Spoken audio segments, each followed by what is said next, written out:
Stage పై over action చేస్తూ అదిగా troll అయిన హీరో లెవెల్ ఈ వీడియోలో డిస్కస్ చేసుకుందాం. ఈ వీడియో వచ్చేసరికి పార్ట్ 2 వీడియో. మీరు పార్ట్ 1 వీడియో చూడకపోతే కింద చూపిస్తున్న వీడియో పై క్లిక్ చేసి పార్ట్ 1 వీడియో చూసేయండి. మనం వచ్చేసరికి అయితే పార్ట్ 1 వీడియో నుంచే కంటిన్యూ చేద్దాం. నెంబర్ 4 వచ్చేసరికి జూనియర్ ఎన్టీఆర్ గారు. జూనియర్ ఎన్టీఆర్ గారు వార్ 2 మూవీలో స్పీచ్ ఇస్తూ ఒక అమ్మాయిపై ఇలా కోప్పడ్డారు.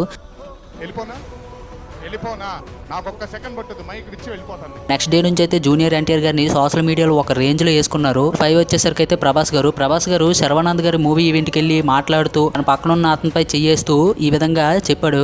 మన హీరో శర్వ మరి వినాలి మీరు, అతను కూడా రేపు హీరో అవుతాడేమో, ఎవరు చెప్తారు.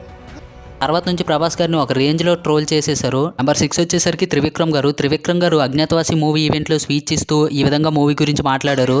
ఫోన్ లో 2 నిమిషాలు చెప్పాను, 2 నిమిషం పూర్తి చేసిన వెంటనే చాలా బాగుంది సినిమా, మనం చేస్తున్నాం అంతే ఫోన్ పెట్టేశాం. ఇలా మాట్లాడిన నెక్స్ట్ రోజు నుంచే మూవీకి అండ్ అలాగే త్రివిక్రమ్ గారిని ఒక రేంజ్ లో వేసుకున్న ట్రోలర్స్ అందరూ కూడా. మరి ఈ వీడియోపై మీ ఒపీనియన్ ఏంటో కింద కామెంట్ బాక్స్ లో